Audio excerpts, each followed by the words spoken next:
Bonjour à tous, je vais vous faire une rapide vidéo de grammaire sur le verbe, ce qu'il faut analyser, ce qu'il faut comprendre quand vous serez interrogé au moment de l'oral du bac sur un verbe, son temps, son mode. Petit rappel, un verbe peut varier non seulement selon une personne grammaticale, je, tu, il, nous, vous, il, pour les modes personnels, mais il varie surtout et avant tout selon un mode et un temps. Le mode indiquant une valeur modale, alors ce qu'on entend par valeur modale, c'est la façon dont l'action ou l'état du verbe, selon si c'est un verbe d'état ou un verbe d'action, donc la façon dont l'action ou l'état du verbe sont présentés. Est-ce que cette action est possible, hypothétique, certaine, réelle, soumise à une condition, etc. Le temps, lui, place le fait dans une chronologie.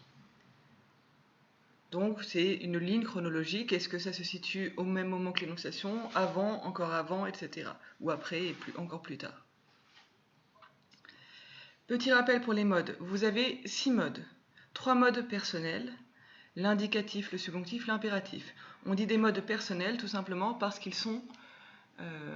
peuvent varier selon une personne grammaticale.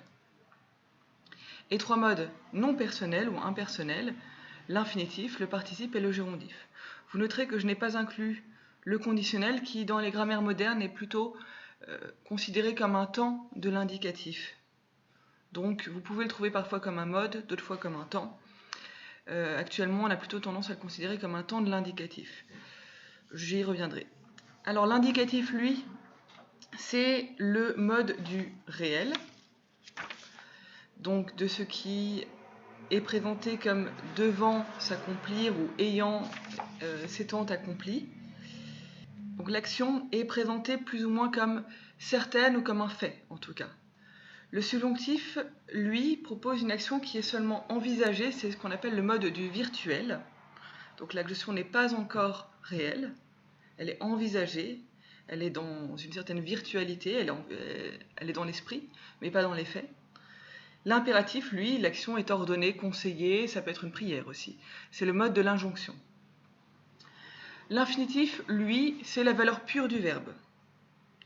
Le participe vient compléter un nom, un pronom, un groupe nominal, il a donc une valeur proche d'un adjectif. Mais si c'est un participe passé, il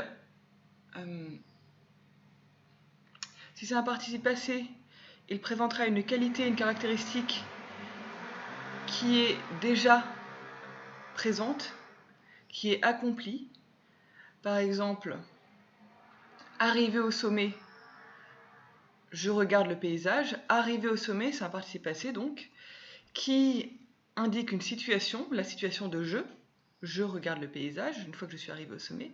Ça indique ma situation, ça indique mon action, mais cette action est accomplie au moment où je parle, au moment du jeu, au moment où au moment du présent, au moment du verbe principal. Tandis que le participe présent, lui, est une action qui se déroule dans la durée.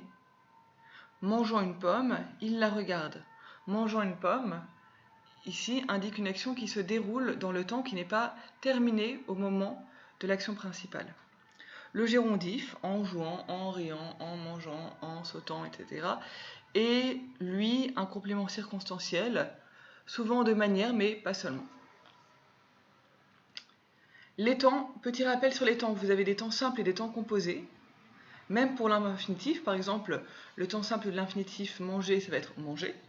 Et le temps composé, ça sera avoir mangé. Les temps composés indiquant une action qui est accomplie par rapport au temps simple correspondant. Par exemple, si je prends le futur antérieur par rapport au futur, puisque le temps simple correspondant, c'est le temps auquel est conjugué l'auxiliaire du temps composé. Pour le passé composé, le temps simple, c'est le présent.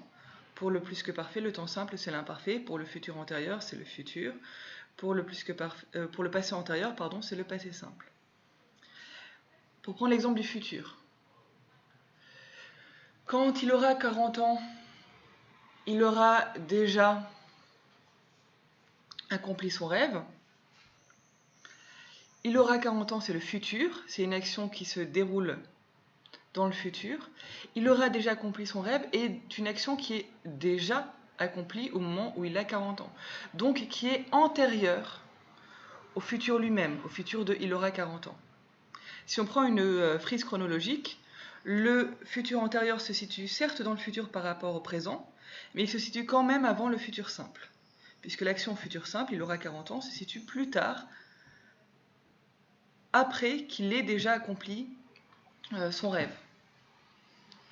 Voilà, petit rappel aussi maintenant pour le présent de l'indicatif, qui non seulement a une valeur dans la temporelle, il sert à exprimer une action contemporaine de l'énonciation, mais il a aussi des valeurs modales, il sert à exprimer le présent de vérité générale, donc il sert à exprimer une vérité générale, et il peut servir aussi à remplacer un temps du passé pour donner de la vivacité à l'action, c'est le présent de narration. Il y a aussi le présent historique, il y a d'autres types de présents, pour cela je vous invite à revoir des leçons plus détaillées. Le passé simple et l'imparfait de l'indicatif, eux, le petit rappel, c'est deux temps du passé qui fonctionnent l'un avec l'autre, puisque le passé simple s'emploie pour une action ponctuelle, délimitée dans le temps. Il permet de rapporter généralement les actions de premier plan, tandis que l'imparfait, lui, permet de rapporter les actions de second plan, d'arrière-plan, le cadre, puisqu'il s'emploie pour une action passée présentée dans son déroulement, donc qui dure. Voilà, donc face à un verbe, vous commencez par identifier le temps et le mode, puis, une fois que vous avez identifié cela, vous cherchez la valeur du mode et, s'il le faut aussi, la valeur du temps, si on vous demande la valeur du temps. Et à partir de ça, vous essayez d'en tirer une interprétation par rapport au texte.